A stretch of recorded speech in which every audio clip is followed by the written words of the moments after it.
नाज़रीन, कुछ अहम तरीन खबरें हैं आपके सामने रख देते हैं। इमरान खान साहब ने DGISPR मेजर जनरल अहमद शरीफ चौधरी साहब को उनकी जो प्रेस कॉन्फ्रेंस हुई थी उस पर रद्द अमल दिया है, बल्कि मुखातिब करते हुए भी उन्होंने कुछ अहम तरीन चीजें कही हैं, वो आपके सामने रख देते हैं। साथ साथ एक शेर अफजल मरवत साहब के हवाले से स्टेटमेंट आ रही है कि शेर अफजल मरवत साहब ने एक ऐसी स्टेटमेंट दे दी जिसकी वजह से इमरान खान को इतना नुकसान हुआ कि इमरान खान आज जेल के अंदर मौजूद है। वो स्टेटमेंट प्रोमिनेंट जर्नलिस्ट है, वो भी आपके सामने रख देते हैं। लेकिन उससे पहले बांग्लादेश चूंकि अभी भी पाकिस्तान में ट्रेंड कर रहा है, बांग्लादेश अभी भी डिस्कस हो रहा है, बांग्लादेश अभी भी पाकिस्तान के प्राइम टेलीविजन और पाकिस्तान के अखबारात की खबर है। उसकी वजह यह है कि बांग्लादेश के अंदर वो सब कुछ हो रहा है जो कि गैर मामूली है या जो आजाद जमहूरियतों में होना चाहिए। हुआ यह है कि बांग्लादेशी, कल खबर हमने शामिल की थी कि बांग्लादेश के जो फौज के अंदर एक जर्नल थे, ये जियाउल हसन, ये जर्नल साहब लोगों को उठाते थे और गायब कर देते थे। फिर हुआ यह कि इन्हें डिसमिस किया गया, लेकिन ये बांग्लादेश से भाग रहे थे। हुआ यह है कि एमिरेट्स फ्लाइट 585 जो फ्लाइट थी which was taxiing on the runway was brought back to the boarding bridge। ये जो 585 फ्लाइट है, ये जहाज निकल चुका था, रनवे पर चला गया था और इसके अंदर जनरल साहब मौजूद थे जो कि बांग्लादेश छोड़कर भाग रहे थे। लेकिन एहतियाज इतना ज्यादा था, प्रेशर और दबाव इतना ज्यादा था कि जो रनवे से जहाज को वापस कांटेक्ट करके बुलाया जाता है एंड मेजर जनरल डिसमिस इन्हें किया गया है। Ziaul Hasan has been detained, उन्हें उतारकर दोबारा से गिरफ्तार किया गया।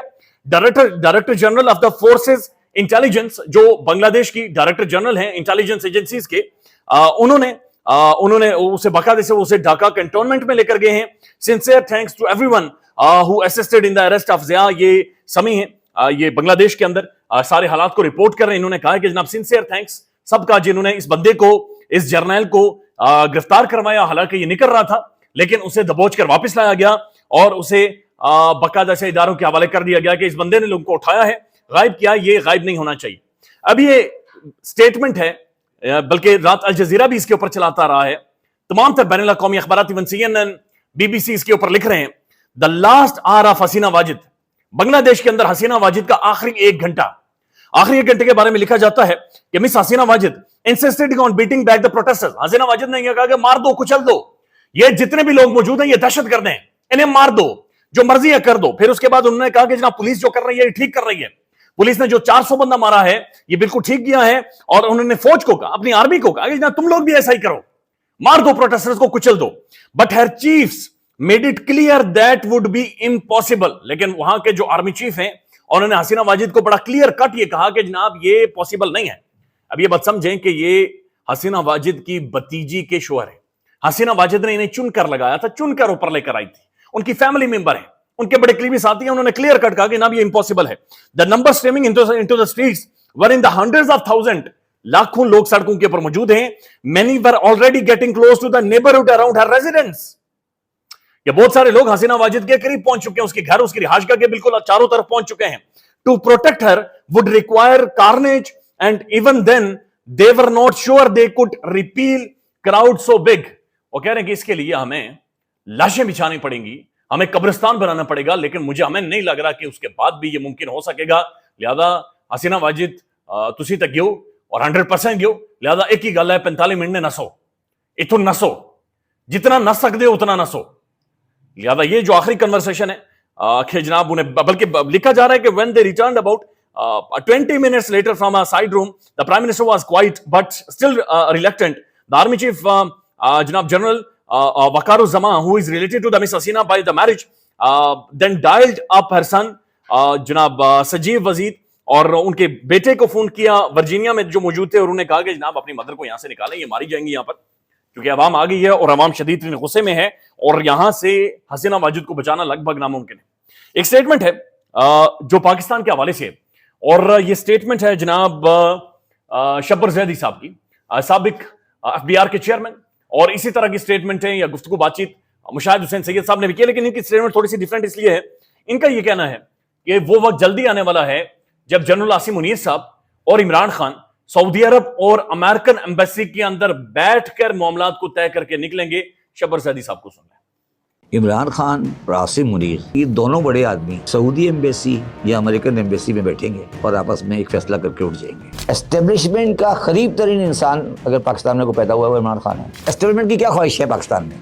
आप मैशो मैन बने, लड़ाई, जंग। शब्बर जैदी साहब की स्टेटमेंट है, लेकिन एक और बड़ी इंटरेस्टिंग एक व्लॉग हुआ है, और ये सीनियर साफी हैं नईम अशरफ भट्ट साहब, नईम अशरफ भट्ट ये ARY न्यूज के इन्वेस्टिगेटिव सेल को भी लीड करते हैं। इन्होंने अपने वीलॉग में बताया है कि अमीन गंडापुर ने अपनी पार्टी रहनुमाओं से कहा कि इमरान खान 2.5 महीने पहले रिहा होकर बन्नी गाला पहुंच चुका होता, लेकिन आखिरी वक्त में शेर अफजल मरवत ने सऊदिया के खिलाफ बयान देकर सारी मेहनत पर पानी फेर दिया था। यानी सऊदी फॉरेन मिनिस्टर गालिबन उस वक्त पाकिस्तान में थे और मरवत साहब ने कहा था कि सऊदी अरब ने पाकिस्तान के अंदर रिजीम चेंज में हिस्सा डाला है और सऊदी अरब का उतना ही हाथ है जितना अमेरिका का हाथ है। अब गंडापुर साहब के बारे में ये प्रोमिनेंट इन्वेस्टिगेटिव जर्नलिस्ट है, इनका ये कहना है कि जनाब अगर मरवत साहब उस वक्त स्टेटमेंट ना देते, शेर अफजल मरवत साहब, तो शायद इमरान खान आज रिहा होकर अपने घर बैठे होते। तो मरवत साहब वड़गे तो करते रहे, लेकिन उसके बाद मरवत साहब के एक वड़गे की वजह से ये सारी कहानी गंडापुर साहब के मुताबिक बढ़ गई है और ये बहरहाल इन चीजों तक चीजें महदूद नहीं रहती, चूंकि इमरान खान साहब को बाहर नहीं आने देना था, ये सबको पता है। अब इमरान खान साहब ने अडयाला जेल में बड़ी अहम तरीन गुफ्तगू की है और ये सबसे इंपॉर्टेंट गुफ्तगू जो खान साहब ने की है और ये सोशल मीडिया पर सर्कुलेट कर रही है। समी इब्राहिम साहब जिस तरह से रिपोर्ट करते हैं वो आपके सामने रख देते हैं, बाकी बहुत सारे लोग और रिपोर्ट कर रहे हैं। बराए मेहरबानी एहतियात करें, क्योंकि बहुत सारी जाली खबरें अप्रूव करवाकर टिकट टेलीविजन पर चलवाई जाते हैं और उन्हें मर्जी की खबर बनाया जाता है। समी साहब रिपोर्ट कर रहे हैं कि इमरान खान ने पूरी कौम को कहा है कि 13 अगस्त की रात PTI और पाकिस्तान का झंडा लेकर पाकिस्तान में हकीकी आजादी के लिए बाहर निकलने की कॉल दे दी है। इमरान खान ने कहा कि स्वाबी जलसे ने साबित कर दिया कि अवाम ने PTI के खिलाफ सारा प्रोपेगेंडा मुस्तरद कर दिया है। इमरान खान के अडयाला जेल में गुफ्तगू, यानी 13 अगस्त की रात को, जिस दिन 14 अगस्त होनी है रात 12 बजे के बाद, तहरीक इंसाफ और पाकिस्तान के झंडे लेकर बाहर निकले और हकीकी आजादी के हवाले से अब बातचीत करें।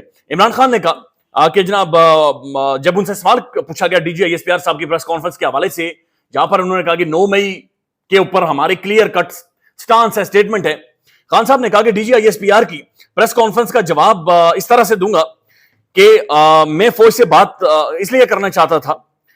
इमरान खान ने कहा कि बल्कि अगर फौज नहीं बात करना चाहती तो ना करे, मैंने तो पाकिस्तान की रोज बरोज बिगड़ती सूरत हाल की वजह से कहा था कि मुल्क डिटेरियोरेट कर रहा है, कोलैप्स कर रहा है, हालात खराब होते जा रहे हैं। मैंने इसलिए कहा था कि बातचीत करें या बैठकर सॉर्ट आउट करें और आगे बढ़ें, अगर नहीं बात करना चाहते तो कोई मसला नहीं बात करेंगी। DG ISPR से कहता हूं कि वो कहते हैं कि तहरीक इंसाफ 9 मई पर माफी मांगे। मेरा जवाब यह है कि आप 9 मई पर हमसे माफी मांगे, मुझे हाई कोर्ट से रेंजर्स ने वर्दी में उठाया है, जिसे सुप्रीम कोर्ट ने गैर कानूनी करार दिया है। मुझे हमारे वर्कर्स और वकला को डंडे मारेंगे। मेरा सवाल है कि क्या इज्जत सिर्फ आपकी है? मैंने पूरी जिंदगी पाकिस्तान को दी है, सबसे बड़ा खैराती इदारा चला रहा हूं, अवाम का मुंतखब वज़ीर-ए-आज़म हूं। हमारा जनाब जो हमारी इज्जत है, क्या हम लोग बेगैरत हैं और इज्जत सिर्फ आपकी है? खान साहब ने बड़ा खुलकर सवाल पूछा कि मैंने कंट्रीब्यूट किया इस मुल्क के लिए, लिहाजा इज्जत सिर्फ आपकी नहीं है, हमारी भी है। तो क्लियर ये इमरान खान ने स्टांस लिया है।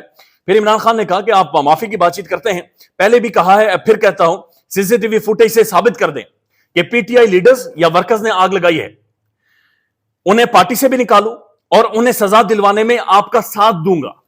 खान ने कहा आपका साथ दूंगा और माफी भी मांग लूंगा, आजादाना तहकीकात करवाएं और सारी फुटेज कौम को दिखाएं, CCTV वीडियो कौम को दिखाएं। लेकिन आप तो खुद भी प्रोसिक्यूटर और ज्यूरी बन गए हैं, जो काबिल कबूल नहीं है। यानी खान कहता है कि मैं इस तरह से कबूल नहीं करूंगा कि आप इस रवैये से कहें कि सर माफी मांगे और बात खत्म करें। उसके बाद खान ने कहा कि इमरान खान ने कहा कि DG ISPR साहब, आपको पता है कि जिल्लत और इज्जत अपने अमालों से मिलती है। PTI का ग्राफ रोज बरोज ऊपर जा रहा है और आप पर होने वाली तनकीद से आपका ग्राफ नीचे आ रहा है। बांग्लादेश में फौज ने अवाम पर गोली चलाने से इनकार कर दिया और अपने लोगों का साथ दिया, और हमारे यहां फौज हमारी हारी हुई करप्ट जमातों का साथ दे रही है। PTI के सामने आकर फौज खड़ी हो गई है, जो कि एक गैर मामूली चीज है और इमरान खान साहब के मुताबिक ये नहीं होना चाहिए था। सो खान ने बड़े क्लियर कट एक स्टेटमेंट जारी किए। उन्होंने कहा माफी जनाब मैं तब मांगूंगा जब जाहिर है आप CCTV वीडियो सामने लेकर और साबित कर दें कि ये सारी चीजें हमने की, क्योंकि हमने ऐसी कोई भी चीज नहीं की। अब एक तरफ इमरान खान साहब ने ये गुफ्तगू की है और दूसरी तरफ मुनीर फारूक साहब ये कहते हैं कि एस्टेब्लिशमेंट की अहम तरीन शख्सियत से उनकी बातचीत हुई है। उनका यह कहना है कि सियासी इस्तेकाम आए ना आए ये अहमियत नहीं रखता है, यानी जो पॉलिसी है ये कंटिन्यू करेगी, यानी जो रेप्रेशन है वो जारी रहेगा। सियासी इस्तेकाम आता है या नहीं आता कोई इससे फर्क नहीं पड़ेगा, लिहाजा हम चेंज नहीं होंगे। ये मुनीर फारूक साहब को सुन रहा है कि पाकिस्तान के अंदर जो सियासी स्टेबिलिटी है उसके इंतजार में उसकी कोशिश जरूर होगी, सियासी जमातें बातें करें, मुशावरत करें, डायलॉग करें, पार्लियामेंट के जरिए करें, सब कुछ करें, लेकिन اس کا انتظار نہیں کیا جا سکتا کہ نہیں وہ ہوگی تو ملک آگے چلے گا، وہ ہوگی تو میں نے کہا یہ تو لازم و ملزوم ہے دونوں ایک دوسرے کے لیے چیزیں. تو اس کا جواب یہ ہے کہ بے شک لازم و ملزوم ہو، لیکن اگر ایک چیز کا حصول ابھی ممکن ہی نہیں ہے، وہ ہو نہیں سکتی. اور جن چیزوں کا میں نے ذکر کیا، میں نے بھی یہی ظاہری بات ہے ذکر کیا کہ جب تک عمران خان صاحب جیل میں ہے اور اس طرح کی کھینچا تانی ہے، جب تک پاکستان کے الیکشن 2024 متنازع ہیں، جب تک اس وقت تک اسٹیبلٹی نہیں ہے، تو اس کو اب کوئی اہمیت نہیں دے رہا کہ نہیں سیاسی اسٹیبلٹی ہونی چاہیے. آخر میں یہ ایک بڑی حیران کن سٹیٹمنٹ اور بڑی انٹرسٹنگ سٹیٹمنٹ ہے رانا ثناءاللہ صاحب کی. رانا صاحب پیرس میں گئے تھے اور واپس آ کر رانا صاحب حیران کن طور پر عمران خان کی تعریفیں کرنا شروع ہو گئے ہیں. عمران خان صاحب آپ سیاستدان ہیں، عمران خان صاحب آپ یہ ہیں، عمران خان صاحب آپ وہ ہیں، عمران خان صاحب میں آپ کا دشمن نہیں ہوں. رانا صاحب پیرس میں گئے اپنی فیملی کے ساتھ، اپنی بیگم کے ساتھ، وہاں پر کشتیوں میں ہم نے گھومتے ہوئے دیکھے ہیں. ہمیں پتہ نہیں تھا کہ یہ کشتیوں میں گھومنے کا اتنا زبردست اثر ہوگا کہ رانا صاحب واقعتاً ایک جمہوری رویہ لے کر واپس آئیں گے. رانا ثناءاللہ صاحب کو سن لیں. خیال رکھیے گا. اللہ حافظ. آپ جو ہے وہ برسے اقتدار بھی رہے ہیں، 4.25 سال آپ وزیر اعظم رہے ہیں، آپ اسمبلی کے ممبر بھی منتخب رہے ہیں، اسمبلی کا حصہ رہے ہیں. میں آپ کا سیاسی مخالف ضرور ہوں، لیکن بالکل میں نے کبھی آپ کو جو ہے وہ دشمن نہیں سمجھا. وہ آپ شاید ایسے ہی سمجھ رہے ہیں، لیکن میں آپ کو صرف اپنا سیاسی مخالف سمجھتا ہوں. پاکستان میں اس وقت سب سے بڑا مسئلہ بولنے کا ہے. پاکستان میں بولنے نہیں دیا جاتا، زبانیں کھینچ لی جاتی ہیں، ڈر ہے، خوف ہے، ٹیرر ہے. پاکستان کا میڈیا مکمل طور پر کنٹرولڈ ہے، ویل مینجڈ ہے، ایک میسو سینسرشپ ہے. اسی طرح کا دباؤ پاکستان میں سیاست.pk بھی فیس کر رہا ہے، جسے پاکستان بھر میں گزشتہ کئی مہینوں سے ماورائے آئین، ماورائے قوانین مکمل طور پر بند کر دیا گیا ہے، مکمل طور پر بین کر دیا گیا ہے. سیاست.pk کی نشریات کو لمیٹڈ کر کے پاکستان میں چھوڑ دیا گیا ہے. تمام تر قانونی محاذ کے اوپر آواز اٹھائی گئی، دستک دی گئی، لیکن ہر طرف سے خاموشی ہے، سناٹا ہے. کہیں پر کوئی سنوائی نہیں ہے، کوئی سننے کو تیار نہیں ہے. لیکن اس کا حل کیا ہے؟ کیا خاموش ہو جائیں؟ کیا سوال نہ کریں؟ کیا معلومات آپ تک نہ پہنچائیں؟ کیا انفارمیشن آپ تک نہ پہنچائیں؟ معلومات بھی پہنچے گی، انفارمیشن بھی پہنچے گی، سوالات بھی اٹھیں گے. لیکن اب آپ نے رول پلے کرنا ہے، آپ نے اپنا کردار ادا کرنا ہے. اور چھوٹا سا ایک پروسیجر ہے، پروسیس ہے. اس کے بعد آپ اپنا کردار ادا کریں اور ہماری مدد کریں. پہلے آپ نے یہ کرنا ہے کہ ہمارے یوٹیوب چینل کو سبسکرائب کرنا ہے. اس کے بعد جوائن کے بٹن کے اوپر جانا ہے، کلک کر کے ہمارا ممبر بننا ہے. یا پھر دوسرا آپشن یہ ہے کہ آپ نے ویڈیو کی ڈسکرپشن میں جانا ہے، وہاں پر پیٹریون کا لنک موجود ہوگا، اس لنک کے اوپر کلک کریں اور ہمیں سپورٹ کریں، ہمارا حصہ بنیں، ہماری طاقت بنیں. خیال رکھیے گا. اللہ حافظ.